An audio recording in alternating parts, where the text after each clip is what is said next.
Solar energy is the ultimate source of energy for all the living organisms.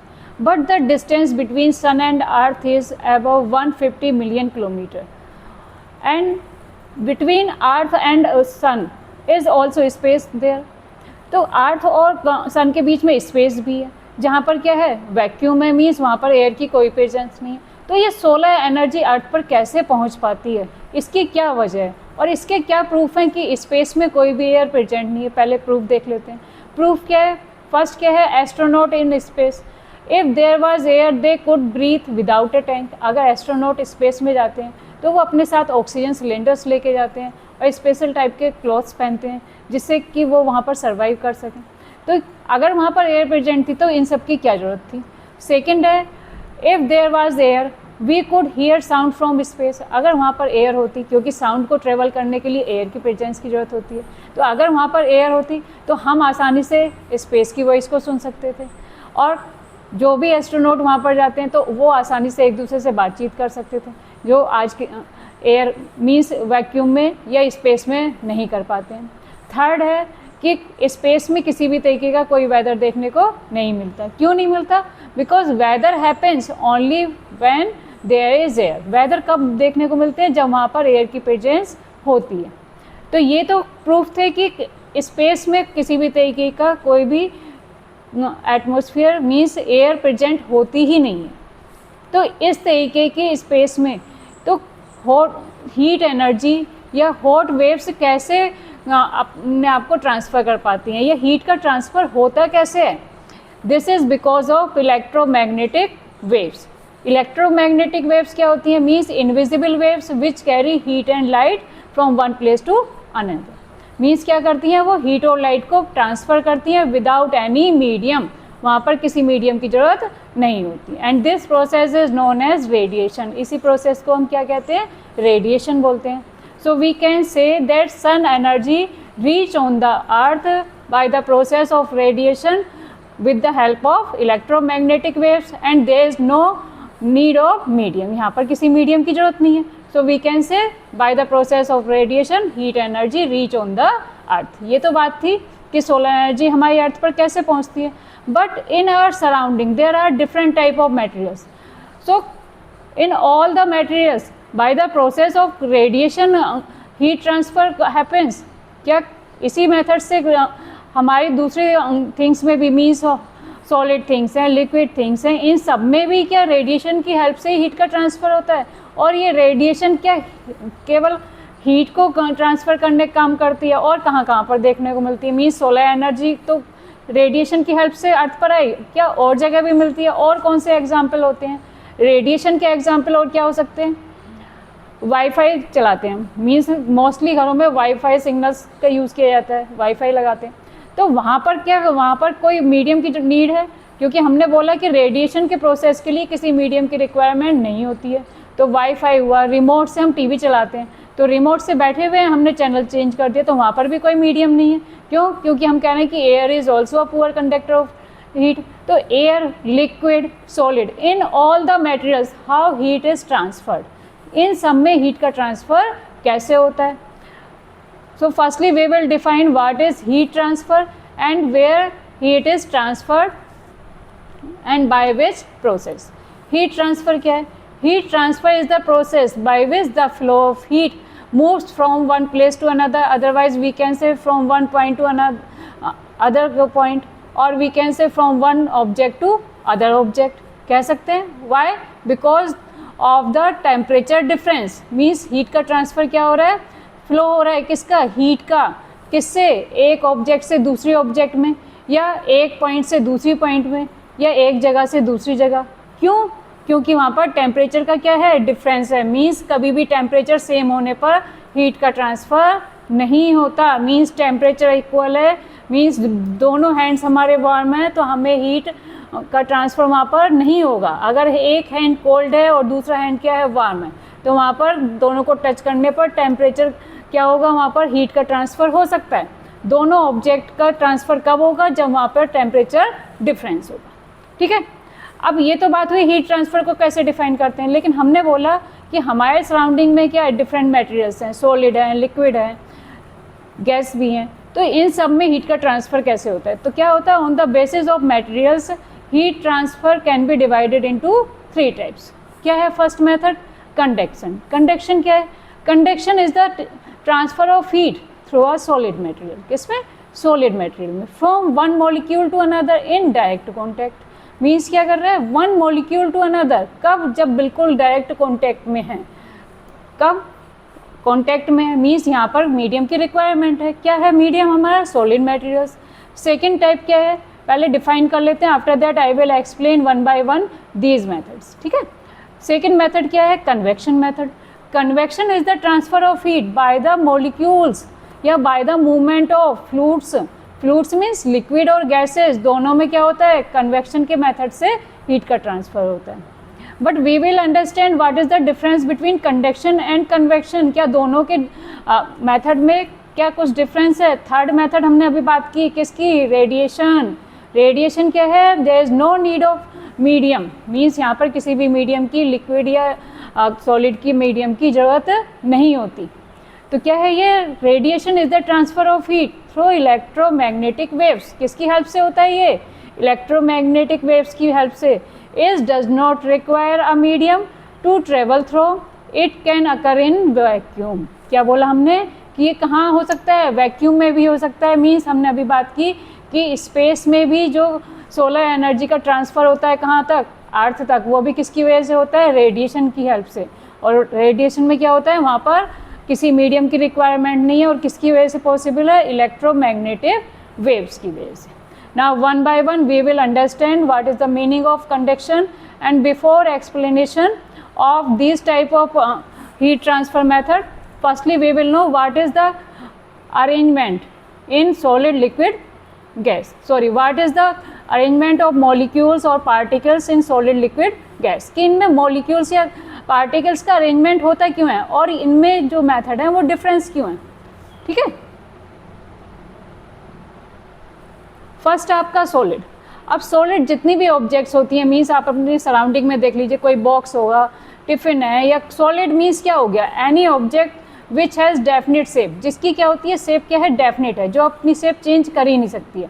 Heat करेंगे तो भी नहीं करेगी। ठीक है। इनमें जो पार्टिकल्स होते हैं वो क्या होते हैं? बहुत ज़्यादा टाइटली पैक्ड होते हैं। मीन्स ये पार्टिकल्स क्या होते हैं? टाइटली पैक्ड होते हैं। Means when we will give heat, जब इनको हीट देंगे तो क्या होंगे? इनमें वाइब्रेशन होगा। क्या होगा? इनमें वाइब्रेशन होना स्टार्ट होता है। वाइब्रेशन होने के बाद में इनमें एनर्जी का ट्रांसफ़र कैसे होता है? वाइब्रेट होना शुरू हुआ, and these particle will pass energy, heat energy to next molecule या नेक्स्ट पार्टिकल। मीन्स इस तरीके से वाइब्रेशन के प्रोसेस से इनमें क्या होता है? एनर्जी का ट्रांसफ़र होता है। ये तो बात हुई हमारी सॉलिड की। सेकेंड किसकी बात हुई? लिक्विड की। In liquids particles are not so tightly packed as in solids. Means liquid में जो पार्टिकल्स हैं वो इतने टाइटली पैक्ड नहीं होते जितने सॉलिड में होते हैं। Means they can change their position by giving heat. Means जैसे आपने सुना है कि वाटर का जो बॉइलिंग पॉइंट है वो 100 डिग्री सेल्सियस है। मीन्स अगर हम उसको कंटिन्यू बॉईल करेंगे तो क्या होगा? उसके पार्टिकल्स मूव कर जाएंगे और वो क्या हो जाएंगे? स्टीम की फॉर्म में चेंज हो जाएंगे। तो मीन्स वहाँ पर पार्टिकल्स मूव कर सकते हैं। तो इसी तरीके से लिक्विड में पार्टिकल्स में मूवमेंट तो होता है, और ये मूवमेंट की वजह से ही उसमें क्या होती है? हीट का ट्रांसफ़र होता है। इसी तरीके से गैसेस, गैस में जो मॉलिक्यूल्स होते हैं, पार्टिकल्स, वो क्या होते हैं? बहुत ज़्यादा फ्री होते हैं। किसके कंपैरिजन में? सॉलिड और लिक्विड की गैस में। जैसे आपने देखा होगा कोई भी परफ्यूम आप स्प्रे करते हैं, स्प्रे करते ही स्मेल क्या है? सारे रूम में फैल जाती है। तो वो क्या है? गैस की फॉर्म में। तो क्या है? वो गैस के मॉलिक्यूल्स फ्री स्टेज में होते हैं और एकदम से रिलीज़ हो जाते हैं। तो सबसे ज़्यादा टाइटली पैक्ड किस में होते हैं? सॉलिड में होते हैं। और सॉलिड के बाद में लिक्विड में सबसे नंबर 1 पर जो टाइटली पैक्ड हैं वो सॉलिड में है। मीन्स उनकी शेप डेफिनेट है। क्यों? क्योंकि उनके मॉलिक्यूल्स अपनी पोजीशन चेंज नहीं कर सकते। सेकंड नंबर पर क्या आता है? लिक्विड आता है। एंड थर्ड नंबर पर गैस आता है। इस तरीके से इन तीनों मटेरियल्स में मॉलिक्यूल्स का अरेंजमेंट होता है। अब इसी के बेस पर इनमें हीट ट्रांसफ़र भी डिफरेंस होता है। चलिए देखते हैं। फर्स्ट टाइप ऑफ मटेरियल क्या है? आपके सॉलिड्स हैं। सॉलिड्स में हमने क्या बोला? किसकी बात की? कि कंडक्शन के मेथड से उनमें हीट का ट्रांसफ़र होता है। तो पहले डिफाइन कैसे कर लेते हैं। Conduction is the transfer of heat through a substance without the movement of particles. यहाँ पर क्या आएगा? Without the movement of particles, particles के मूवमेंट के बिना, मीन्स वहाँ पर वाइब्रेशन की हेल्प से क्या होगा, हीट का ट्रांसफ़र होगा। Heat energy moves from a hotter region to a colder region by direct contact between particles. Means क्या है, हीट एनर्जी मूवमेंट तो होता है, कैसे होता है, हॉटर रीजन से, मीन्स हॉट पॉइंट से कोल्ड पॉइंट तक हीट का ट्रांसफ़र होगा। मीन हॉट ऑब्जेक्ट है, अगर आप एक सिरे पर दे रहे हैं तो उस हॉट ऑब्जेक्ट से, हॉट पॉइंट से दूसरे सिरे कोल्ड पॉइंट की तरफ हीट का ट्रांसफ़र होगा। कैसे होगा, by direct contact between particles, होगा तो डायरेक्ट कॉन्टैक्ट से, लेकिन पार्टिकल्स मूव नहीं करेंगे। चलो इसको एग्जाम्पल से समझते हैं।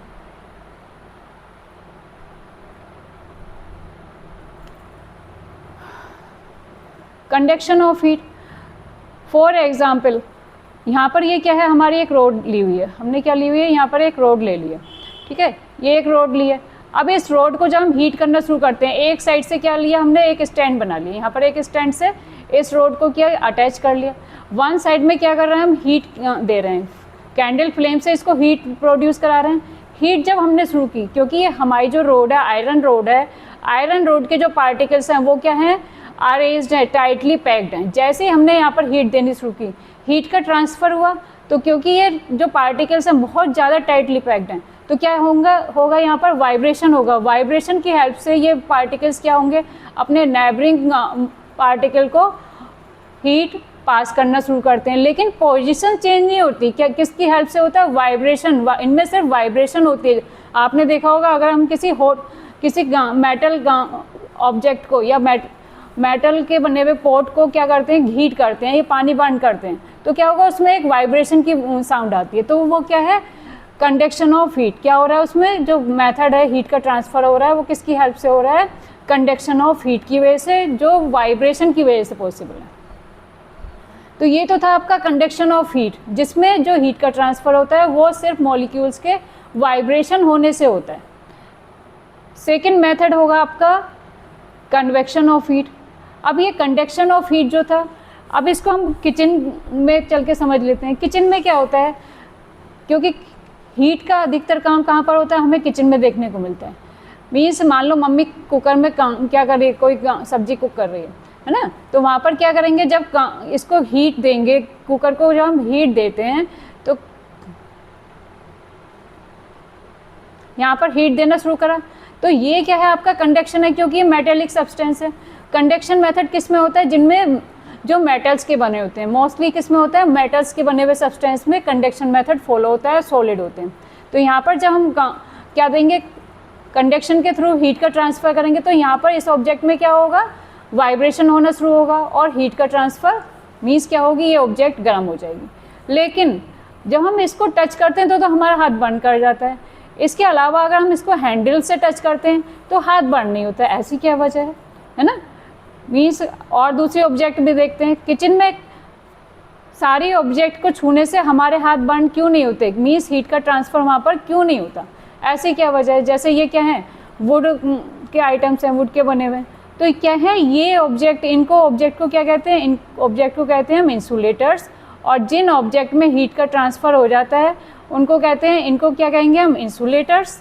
और जिन ऑब्जेक्ट में हीट का ट्रांसफ़र आसानी से हो जाता है उनको क्या कहते हैं, कंडक्टर्स। किससे ध्यान रखेंगे, कंडक्शन मेथड से। कंडक्शन मेथड किस में होता है, मेटेलिक थिंग्स में, मेटेलिक ऑब्जेक्ट में। और उसी के बेस पर क्या करते हैं, मटेरियल्स को डिवाइड कर देते हैं, किस में, टू टाइप्स में, कंडक्टर और इंसुलेटर्स।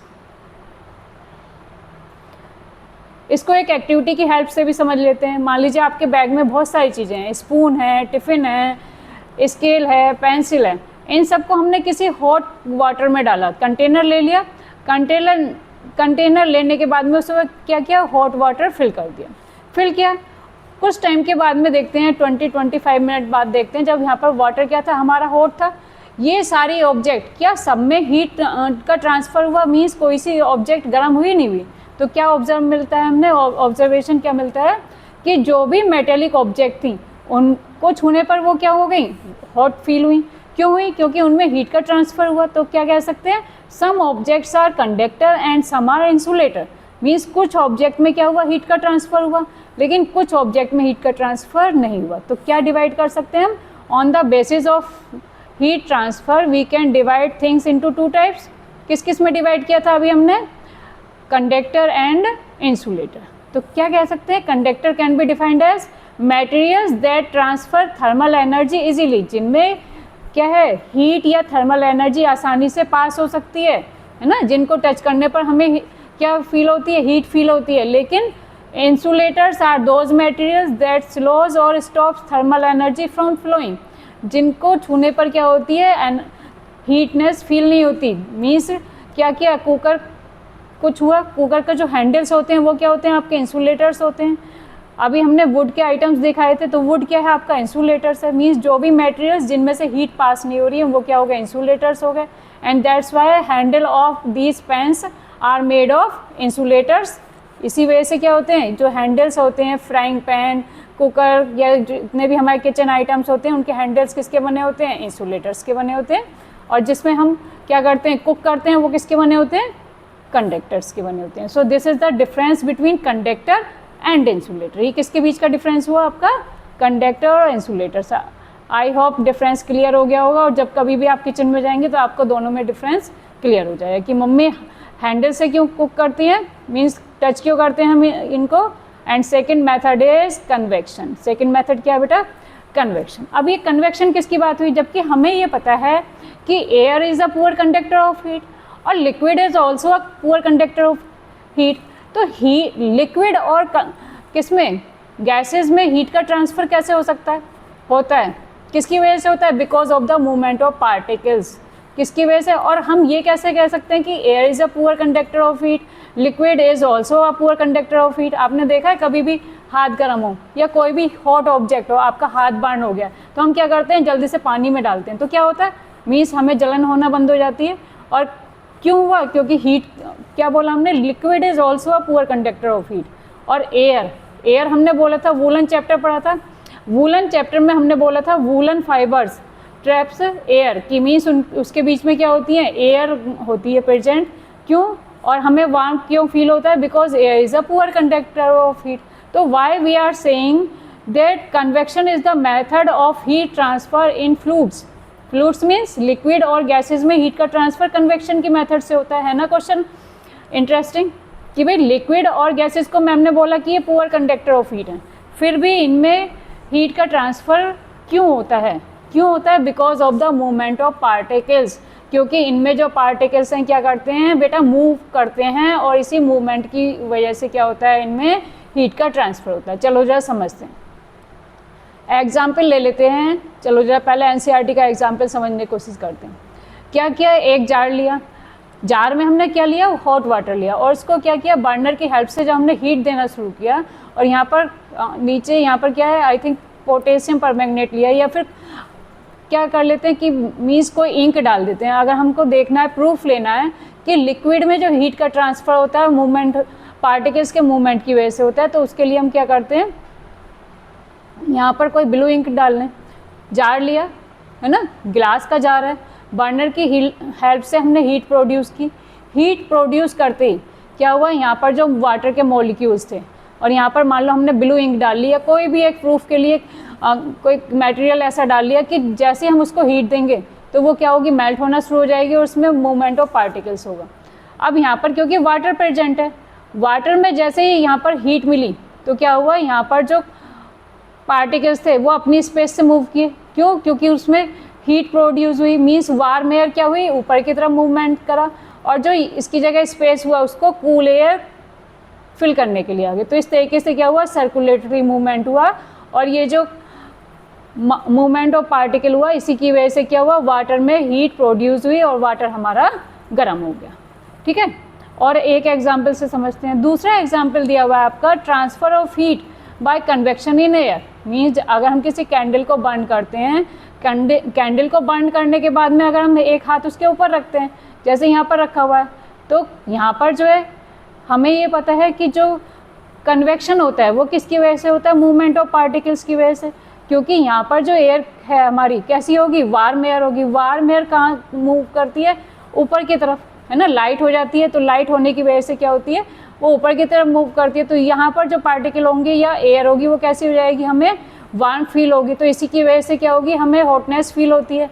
ऊपर की तरफ तो हॉटनेस फील हुई, तो ये जो मेथड हुआ जिसमें पार्टिकल्स मूवमेंट करते हैं और कहाँ की तरफ करेंगे, मीन्स वार्म एयर ऊपर की तरफ मूवमेंट करेगी और उनकी जगह स्पेस कवर करने के लिए क्या आएगी, कूल एयर आएगी। तो इस तरह के जो पार्टिकल्स की वजह से जो मूवमेंट हो रहा है हमारा लिक्विड और गैसेज में, दोनों में ही, तो इसी को हम क्या कहते हैं, कन्वेक्शन कहते हैं। ठीक है, और एग्जाम्पल से समझते हैं। ये तो थे आपके एनसीईआरटी के एग्जाम्पल।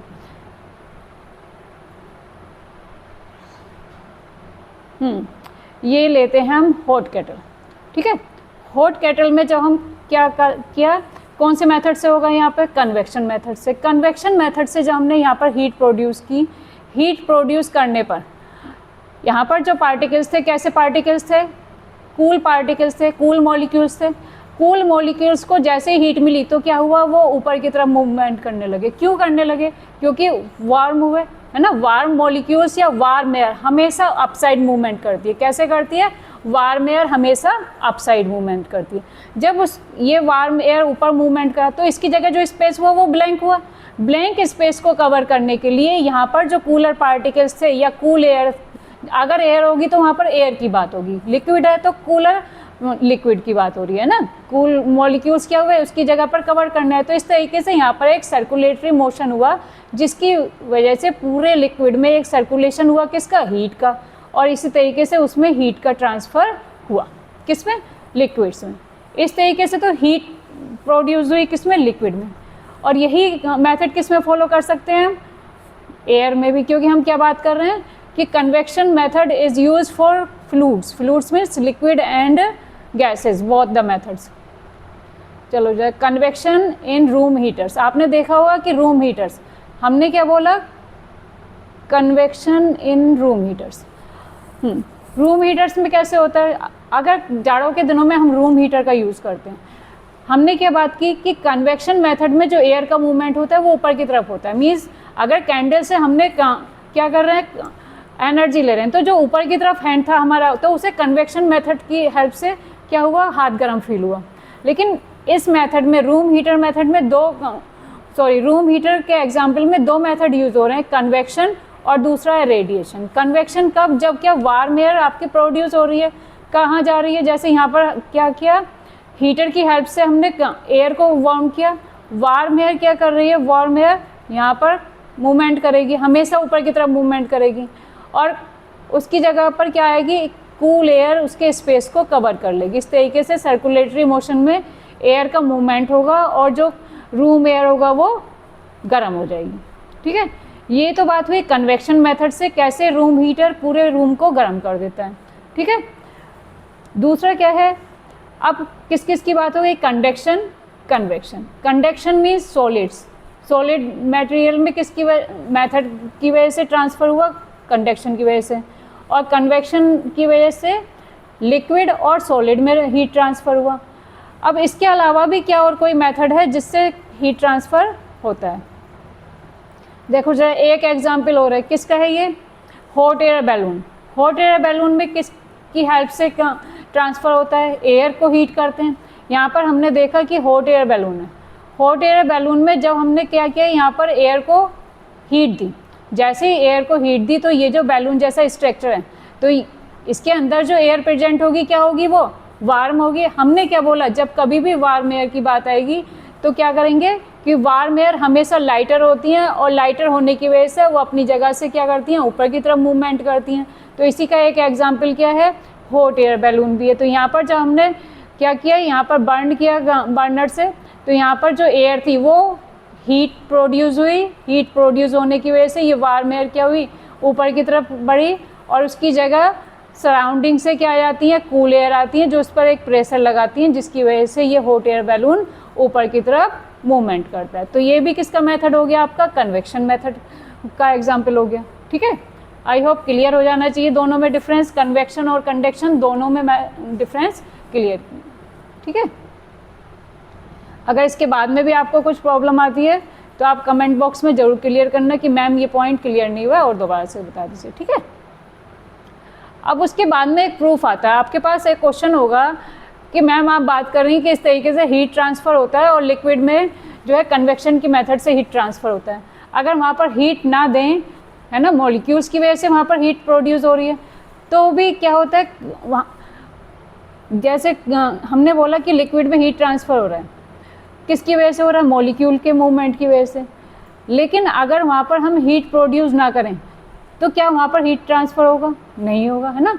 लेकिन हमारे पास एक प्रूफ है, क्या है, जो हमारे थर्मस फ्लास्क होते हैं, है ना, और दूसरे क्या बोली हमने, जाड़ों के दिनों में हम यूज़ करते हैं हॉट बोतल, hot tea coffee, water bottles, इनका जो टेम्परेचर होता है उसमें किसी तरीके का हीट ट्रांसफ़र होने को क्यों नहीं मिलता। मीन्स वहाँ पर वो जो हॉट बोतल ली हमने या कोल्ड बोतल ली, अब गर्मियाँ हैं तो गर्मियों के दिनों में हम क्या करते हैं, कोल्ड वाटर लेके जाते हैं, किस में लेके जाते हैं, थर्मल फ्लास्क में, जिससे क्या हो गर्मियों के दिनों में हमें ज़्यादा टाइम तक ठंडा पानी मिल सके। तो वहाँ पर वो पानी गर्म नहीं होता, है ना, कोल्ड वाटर वहाँ पर गर्म नहीं हो रहा, मीन्स हीट का ट्रांसफ़र नहीं हो रहा। और जाड़ों के दिनों में जब हम कोल्ड कॉफ़ी लेके जा रहे हैं या कोल्ड वाटर, नहीं सॉरी, जाड़ों के दिनों में हम हॉट वाटर लेके जाएंगे, sorry by mistake I speak, ठीक है। तो वहाँ पर हीट का ट्रांसफ़र क्यों नहीं होता, क्यों नहीं होता, because these are thermal flask. यहाँ पर इस तरीके से अरेंजमेंट करा गया है कि यहाँ पर क्या है, तीनों मेथड को रिड्यूस कर दिया जाता है। अब जरा थोड़ा सा समझा देती हूँ कि तीनों मेथड को, इसका स्ट्रक्चर किस तरीके का बना होता है, कि यहाँ पर तीनों मेथड अप्लाई नहीं होते। क्यों नहीं होते, क्योंकि इसमें जो स्ट्रक्चर है, देखो जरा स्ट्रक्चर देख लेते हैं। पहला क्या है, कंडक्शन मेथड क्यों रिड्यूस हुआ, कंडक्शन किस में होता है, सॉलिड्स में, है ना। कहाँ पर होगा, जब दोनों सॉलिड्स आपस में टच होंगे, कि मीन्स जब वो कॉन्टैक्ट में होंगे दोनों सॉलिड्स, तो वहाँ पर हीट का ट्रांसफ़र होगा। अगर मान लो यहाँ पर जो दो वॉल दी हुई हैं, क्या है, वैक्यूम का स्ट्रक्चर इस तरीके का होता है, जो ये थर्मल फ्लास्क है, तो इसमें जो वॉल्स हैं, जैसे ये वॉल्स देख रही हैं हमें, वॉल्स हैं, तो ये दोनों आपस में टच नहीं है, ठीक है, दोनों आपस में कॉन्टैक्ट में नहीं है। ये जो ब्लू सा ब्लैक सा स्ट्रक्चर दिख रहा है दोनों वॉल्स के बीच में, तो ये क्या है, वैक्यूम। वैक्यूम मीन्स यहाँ पर एयर प्रेजेंट नहीं है, दोनों वॉल्स आपस में कॉन्टैक्ट में नहीं हैं। तो क्या है, यहाँ पर कंडक्शन मेथड रिड्यूस कर दिया गया है। क्यों, क्योंकि दोनों जो ऑब्जेक्ट है वो आपस में टच में नहीं आ रही हैं, सॉरी, ठीक है। तो हम क्या कह सकते हैं, क्या पता गई,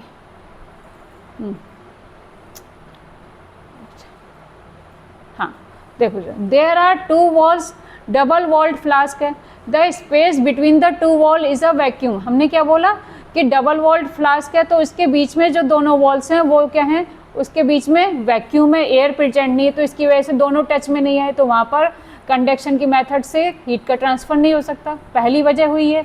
दूसरा मेथड क्या दिया हमने, कन्वेक्शन। कन्वेक्शन कब होता है, जब लिक्विड में ट्रांसफ़र होगा, लिक्विड या गैस प्रेजेंट हो और वहाँ पर मॉलिक्यूल्स का क्या हो, मूवमेंट हो। तो convection of heat happens in liquid और gases by the movement of particles, अभी बताया था। दूसरा क्या है, there is a vacuum present the two walls, दोनों क्या है, वॉल्स के बीच में वैक्यूम है, तो वहाँ पर क्या है, कोई भी मीडियम नहीं मिल रहा है, तो वहाँ पर मीडियम नहीं मिलेगा तो क्या नहीं होगा, कन्वेक्शन मेथड भी नहीं होगा, क्योंकि कन्वेक्शन और कंडक्शन दोनों मेथड के लिए मीडियम का होना जरूरी है, ठीक है। तो दोनों मेथड क्या हो गए, रिड्यूस हो गए। थर्ड मेथड क्या है आपका, थर्ड मेथड है आपका रेडिएशन। अब रेडिएशन में तो किसी मेथड की ज़रूरत नहीं होती, तो वहाँ पर रेडिएशन को कैसे रिड्यूस करेंगे, चलो जरा देखते हैं।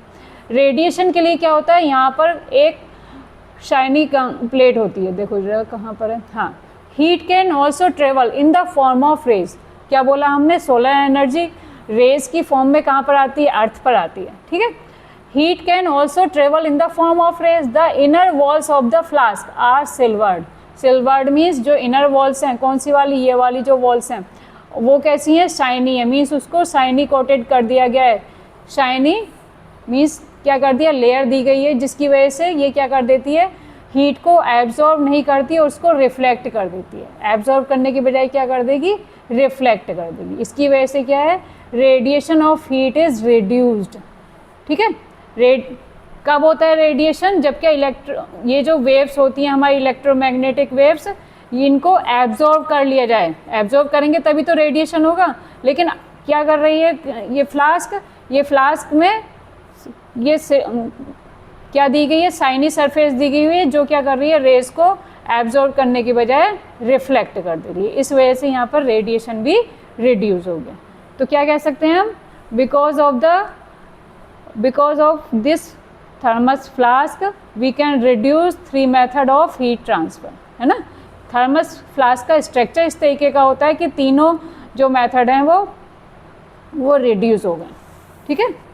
और जो टेम्परेचर है वो क्या होता है, सेम रहता है। अगर हम हॉट वाटर ले रहे हैं और उसके अंदर क्या है, वाटर गर्म है तो गर्म ही रहेगा, कोल्ड वाटर है तो कोल्ड ही रहेगा। अब ये तो बात हुई हमारे तीनों हीट ट्रांसफ़र मेथड थी। अब ये जो हीट ट्रांसफ़र मेथड है उसके बाद में क्या दी हुई है, एक इंटरेस्टिंग थिंग दी हुई है कि जो कोस्टल एरियाज़ होते हैं, अब कोस्टल एरियाज़ में क्या होते हैं, जो वहाँ पर बने हुए घर होते हैं, तो वहाँ पर सी ब्रीज़ और लैंड ब्रीज़ को फील किया जाता है। अब ये सी ब्रीज़ और लैंड ब्रीज़ होता क्या है, क्या करते हैं, कोस्टल एरियाज़ का मतलब है कि समुद्र के आसपास के जो भी इलाके हुए वहाँ पर बने हुए जो घर हैं वहाँ पर क्या फील किया जाता है, सी ब्रीज़ और लैंड ब्रीज़। अब ये भी किस प्रोसेस से होता है, जैसे हमने कन्वेक्शन मेथड में अभी पढ़ा था कि due to the movement of circulation, movement of particles, क्या होता है वहाँ पर कन्वेक्शन मेथड की वजह से हीट का ट्रांसफ़र होता है। ऐसे ही एयर में भी कन्वेक्शन की मेथड से हीट का ट्रांसफ़र होता है। अब यहाँ पर क्या होता है कोस्टल एरियाज़ में, पहले समझते हैं सी ब्रीज़ को, ठीक है। पहले ध्यान क्या रखना है कि हमने क्या बोला, कन्वेक्शन मेथड में एयर पार्टिकल्स और लिक्विड पार्टिकल्स मूव करते हैं, कब, जब उन्हें हीट मिलती है अपने प्लेस से ऊपर की तरफ। सेम यहाँ पर है, सी ब्रीज़ को आप ट्रिक है यहाँ पर, क्योंकि बच्चे कंफ्यूज होते हैं लैंड ब्रीज़ में और सी ब्रीज़ में। तो हमें क्या ध्यान रखना है, एज फॉर सी ब्रीज़ और एज फॉर सन, किससे ध्यान रखेंगे, एज फॉर सन मीन्स किस टाइम में होगा, ये सनलाइट के टाइम पे होगा sea breeze, S for sun, S for sea breeze. दूसरी ट्रिक क्या है कि सी ब्रीज़ है, जो ब्रीज़ का मूवमेंट होगा, ब्रीज़ मीन्स हो गया कूल एयर, जो मूवमेंट होगा वो किधर से होगा, सी ब्रीज़ के नाम से ध्यान रखेंगे, सी से लैंड की तरफ। एक का याद रहेगा तो दूसरे का ऑटोमेटिकली आपको याद हो जाएगा, ठीक है। अब इसके प्रोसेस को समझ लेते हैं। सनलाइट के टाइम पर क्या होता है, जैसे ही सनलाइट,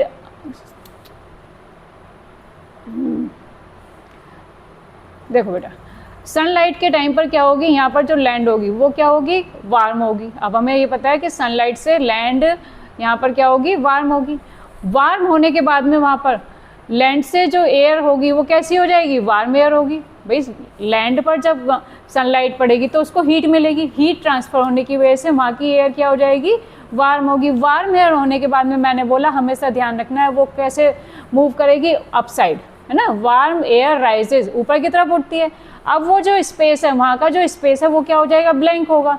ब्लैंक होने के बाद में मैंने क्या बोला, sea breeze. Sea breeze means movement of breeze from sea to land. तो यहाँ पर जो मूवमेंट होगा, सी की ब्रीज का मूवमेंट किधर हो जाएगा, लैंड की तरफ, ठीक है। क्यों होगा, क्योंकि सनलाइट से आने वाली जो सोलर एनर्जी है वो लैंड को तो बहुत जल्दी गर्म करती है in comparison to sea water. इतनी जल्दी सी वाटर गर्म नहीं हो पाता जितनी जल्दी लैंड गर्म हो जाती है। कब, दिन के टाइम में, ठीक है। मीन्स क्या कह सकते हैं, in day time land is hotter than sea. Land की जो एयर होगी वो सी की कंपेरिजन क्या होती है, जल्दी गर्म हो जाती है। और क्या होगी, लैंड की एयर मूव करती है उसी स्पेस को कवर करने के लिए, सी की कोल्ड एयर वहाँ पर आकर उसको कवर कर लेती है। तो ये तो मूवमेंट किसका होता है, ब्रीज का मूवमेंट होता है, किधर से, सी टू लैंड की तरफ। ये मूवमेंट किसका हुआ, ब्रीज का मूवमेंट सी टू लैंड की तरफ। तो इसी को हम क्या कहते हैं, सी ब्रीज कहते हैं। और इसी की वजह से सी ब्रीज फील की जाती है कहाँ पर, कोस्टल एरियाज़ में। और वहाँ के जो बने हुए घर होते हैं वो अपने घरों की जो विंडो रखते हैं वो अधिकतर उधर की तरफ रखते हैं जिधर की तरफ से सी ब्रीज उनको आसानी से फील हो सके। सेकेंड टाइप की ब्रीज होती है land breeze, just opposite of sea breeze. अब आप समझ लो, अपोजिट बोला मैम ने, तो सी मीन्स सनलाइट के टाइम पे होगी, लैंड मीन्स रात के टाइम पर होगी। और जो लैंड ब्रीज बोला तो आपको ध्यान रखना है जिस नेम से रिलेट है तो वही नेम से दूसरी तरफ मूवमेंट होगा। सी से बोला तो सी से मूवमेंट लैंड की तरफ, लैंड ब्रीज है तो लैंड से मूवमेंट सी की तरफ। चलो रे एक बार लैंड ब्रीज को देख लेते हैं। This is land breeze. Land breeze हमने क्या बोला, नाइट टाइम पर होगी। नाइट टाइम पर होने पर क्या होगा, जितनी जल्दी क्या होता है, लैंड गर्म होती है, कब, दिन के टाइम में। लेकिन उतनी जल्दी क्या होता है, रात के टाइम में क्या होता है, जो सी वाटर होता है वो इतनी जल्दी ठंडा नहीं हो पाता। क्या होता है, सी वाटर ज़्यादा गर्म होगा लैंड की कंपैरिजन, कब, रात के टाइम में। तो जो वार्म एयर होगी कहाँ से उठेगी, राइज करेगी सी से। ठीक है। सी से warm sea surface warm air rises. Warm sea surface हमने क्या बोला, रात के टाइम में सी वाटर इतनी जल्दी ठंडा नहीं हो पाता। क्यों नहीं हो पाता? क्योंकि यहाँ लैंड क्या होती है, जल्दी ठंडी हो जाती है रात के टाइम में। अब यहाँ पर वार्म एयर ऊपर उठेगी, वार्म एयर ऊपर उठी, यहाँ पर वार्म एयर राइजेस। अब इसके स्पेस को कवर करने के लिए कोई तो एयर चाहिए, तो क्या होगा, कोल्ड ब्रीज कहाँ से, लैंड से किधर की तरफ मूवमेंट करेगी, सी की तरफ। तो मैंने क्या बताया, land breeze is the movement of breeze from land to sea. ठीक है, ये तो मूवमेंट हुआ ब्रीज का। किस मेथड में हमने पढ़ा था, ये कन्वेक्शन मेथड में पढ़ा था। किसका मूवमेंट होता है, मूवमेंट ऑफ पार्टिकल्स होता है। आई होप क्लियर हो गया होगा, सी ब्रीज क्या होता है, लैंड ब्रीज क्या होता है। इसके बाद में भी अब हमें ये पता है कि हम जाड़ों के दिनों में ब्लैक कलर के या डार्क कलर के कपड़े पहनते हैं। इसका रीज़न क्या होता है, इसका रीज़न कैसे पता चलता है, चलो जरा और एक एक्टिविटी से समझ लेते हैं। Do dark surface loss heat faster than light surface. क्या डार्क कलर की जो सरफेस होती है वो हीट को जल्दी एब्जॉर्ब भी करती है और उतनी जल्दी क्या करती है, लॉस भी करती है। Yes, it is true. क्यों है कि मीन्स जितने भी डार्क कलर के कपड़े पहनेंगे उनको पहनने पर क्या होगी, हमें हीटनेस ज़्यादा फील होगी, मीन्स गर्माहट ज़्यादा फील होगी, लेकिन उतनी जल्दी क्या करते हैं वो उसको एमिट भी कर देते हैं। मीन्स क्या कह सकते हैं, they are good absorber of heat and they are good emitter of heat also. कैसे प्रूफ करेंगे, चलो एक एक्टिविटी लेते हैं। एक्टिविटी की हेल्प से क्या लेंगे, पहले हम fill two identical cans. 2 cans ली, उनमें से एक केन कैसी थी, ब्लैक कलर की थी, दूसरी को पेंट कैसे किया, वाइट कलर का किया। दोनों केन का जो टेम्परेचर लिया वो 60 डिग्री सेल्सियस लिया। 60 डिग्री सेल्सियस लेने के बाद में क्या किया, leave the can in a room और इन द सेफ, मीन्स उनको हीट देने के बाद में लीव कर दिया कि ठंडा होने के लिए। जब हम दोनों केन को ऑब्जर्व करते हैं कि इनका जो टेम्परेचर है, कौन सी केन में जल्दी ठंडा हुआ पानी और कौन सी केन में बाद में ठंडा हुआ, तो क्या ऑब्जर्व करते हैं कि जो ब्लैक कलर की जो केन थी उसमें क्या था, जो वाटर था उसका टेम्परेचर जल्दी ठंडा हो गया। क्यों हो गया, अभी हमें क्या बताता है, note the temperature of water after 10-15 minute. दोनों कैन का टेम्परेचर हमने लिया कब, जब उनको दोनों को ठंडा होने के लिए छोड़ दिया गया। अब उसके बाद में जो ऑब्जर्वेशन आई वो क्या आई कि the temperature of water in the black can falls more than the white can in the same time. मीन्स जो ब्लैक कैन का टेम्परेचर था वो जल्दी गिर गया, मीन्स ठंडा हो गया किसमें, ब्लैक कैन में। क्यों हुआ, because dark surface are good conductor. जो डार्क सरफेस होती हैं वो गुड कंडक्टर तो होती हैं, मीन्स क्या है, हीट को जल्दी से एब्जॉर्ब तो करेंगी लेकिन उसके साथ रिलीज भी उतनी ही जल्दी कर देंगी। तो क्या कह सकते हैं, dark surface are good conductor of heat and good emitter of heat also. ठीक है, और light colour surface are poor conductor of heat and insulator of heat. इसी वजह से we wear light colour cloth in summer season and dark colour cloth in winter season. This is the reason. I hope chapter easy हुआ होगा आपको मेरे explanation से, और अगर नहीं हुआ है या आपको कोई प्रॉब्लम है तो कमेंट बॉक्स में ज़रूर बताना, एंड लाइक एंड सब्सक्राइब ज़रूर करना, जिससे मेरी आने वाली वीडियो आपको मिले। और कोई भी चैप्टर आपको लगे कि हाँ मैम इसको अच्छे से समझा सकती हैं, then write in comment box. Thank you.